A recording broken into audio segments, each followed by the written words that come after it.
भादो का महीना, आज शनिवार का दिन है, अमावस्या के दिन शाम के समय पर कटोरी में सरसों का तेल ले लीजिए। शंकर के शिवलिंग पर किसी मंदिर में जाकर सरसों का तेल शिव पर चढ़ा। तेल चढ़ते समय शंकर के शिवलिंग पर त्रिपुंड बना दें। ये एक उंगली, चीटी उंगली के पास वाली उंगली शंकर के शिवलिंग पर टच कर कर रखें और अपनी मनोकामना पूर्ण कहें। बाबा विश्वनाथ पूरा करता है। शनिवार के दिन जो पीपल के वृक्ष में सरसों के तेल का दीप लगाता है उसको शनि कभी परेशान नहीं। भगवान शंकर के 19 अवतार में से एक अवतार दधीचि ऋषि की धर्मपत्नी सुवाच के गर्भ से भगवान शंकर का जन्म हुआ था। नाम बताया था पीपल के पेड़ के नीचे जिस बच्चे का जन्म हुआ उसका नाम पिपलाद हुआ था। और शंकर का ही एक अवतार है पिपलाद, शिव का ही स्वरूप, क्योंकि शंकर की आराधना से, शिव की अर्चना से उत्पन्न हुआ था। तो जो पिपलाद जन्म थे उन पिपलाद को भी दुख हुआ था। एक बार पिपलाद ने देवताओं से पूछा, ये बताओ कि मैंने कौन सा पाप करा था, ऐसा क्या कर दिया था मैंने कि मेरे जन्म से पहले मेरे पिता के प्राण छूट गए थे। तो 33 कोटि देवता, भगवान विष्णु, ब्रह्मा पिपलाद से कहते हैं तुम्हारे पिता के प्राण देवताओं के हित के लिए निकले थे और एक कारण था, शनि ने कुदृष्टि तुम्हारे पिता पर दे दी थी, इसलिए तुम्हारे पिता को तो प्राण त्यागना ही थे।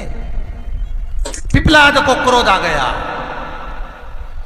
और पीपल के वृक्ष के नीचे खड़े होकर पिपलाद ने हाथ में जल लेकर शनि महाराज से कहा, रे शनि, मैं तुझे श्राप देता हूं कि तू तारामंडल में से, ग्रह मंडल में से नीचे गिर जा, जमीन पर जा।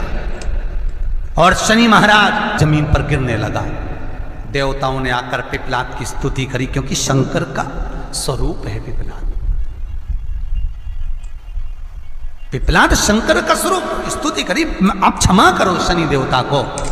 शनि को लाकर खड़ा कर दिया। तब पिपलाद ने देखा क्षमा मांगने आया है तो क्षमा कर दिया, पर एक शब्द शनि देव तेरे को कहता हूं। शंकर स्वयं पिपलाद के रूप में शनि से कहते हैं, शनि सुन, जन्म लिए बच्चे से लेकर 16 वर्ष की आयु तक, 16 वर्ष की आयु तक शनि कभी किसी बच्चे पर प्रभाव नहीं देगा।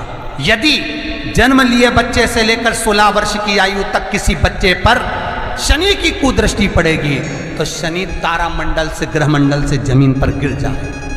शनि ने हाथ जोड़कर निवेदन करा, कभी मैं जन्म लिए बच्चे से लेकर 16 वर्ष तक के बच्चे को कभी कष्ट नहीं दूंगा, मेरी कुदृष्टि नहीं पड़ेगी, मेरी कुदृष्टि नहीं पड़ेगी। भगवान शंकर के मंदिर में जाकर एक लोटा जल चढ़ा रहे हो, आप भगवान शिव के मंदिर में जाकर अर्चना कर रहे हो, आराधना कर रहे हो, निवेदन कर रहे हो, एक बेलपत्र शिव की उठाकर धोकर वापिस शंकर को समर्पित कर रहे हो। शंकर भगवान का पंचाक्षर मंत्र नमः शिवाय जप रहे हो, शंकर भगवान का षडाक्षर मंत्र ओम नमः शिवाय जप रहे हो, या श्री शिवाय नमस्तुभ्यम का जाप कर रहे हो, तो ये निश्चित मानकर रखो कि आपके पीछे शनि नहीं पड़ेगा, आपके पीछे शंकर जरूर पड़ेगा। और शंकर जब हमारे पीछे पड़ेगा तो हमारा उद्धार अपने आप। एक बात हमेशा ध्यान रखिएगा, मान लो अगर कोई भारी रोग ऐसा शनि महाराज के कारण हो गया हो, अच्छे काम करते करते उल्टे हो रहे हैं, तो अमावस्या के दिन पीपल के वृक्ष की जो छाल होती है, छाल देखिए, पीपल के वृक्ष में जो छाल लगी होती है, उस छाल को घिसकर चंदन बनाकर भगवान शंकर का स्नान कराकर, अभिषेक कराकर, पूजन कराकर, पूजन कराने के बाद में पिपलेश्वर महादेव का नाम लेकर, कौन से महादेव? पिपलेश्वर महादेव का नाम लेकर वो जो घिसी हुई छाल होती है उस छाल का तिलक भगवान शंकर को लगा लो और उसी का थोड़ा सा भाग अपने कंठ पर, मस्तक पर लगाना प्रारंभ कर दो। धीरे धीरे जो विपरीत दशा है वो सुधरना प्रारंभ हो जाती है। कि भगवान शंकर मृत्यु को जीतने वाले हैं। तो आज भी शनि का एक नियम है, अगर किसी के मुख से 5 बार 7 बार काशी काशी काशी काशी निकल जाता है तो उस पर ना तो ढैया ना 7.5 का असर ही नहीं हो पाता है। महाराज, ढैया और 7.5 तो बहुत दूर रह जाते हैं, अगर केवल काशी का संबोधन ही जीव कर ले तो, केवल काशी का संबोधन, मात्र काशी निकलने पर इतना सुख का आनंद है महाराज। काशी में जो शिव जी की स्थापना कौन ने करी? काशी में जो शंकर भगवान बैठे उनकी स्थापना करी थी शनि महाराज। किसने करी थी? शनि महाराज ने, क्योंकि भगवान शनि महाराज को उनकी माता के द्वारा श्रापित हो गए और शनि महाराज कांपने लगे।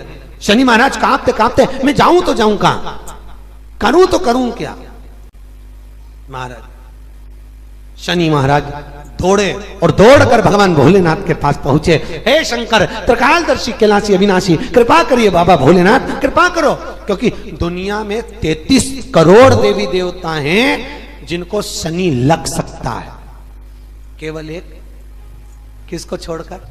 शिव को छोड़कर। राम जी को शनि लगा तो 14 वर्ष वनवास चले गए।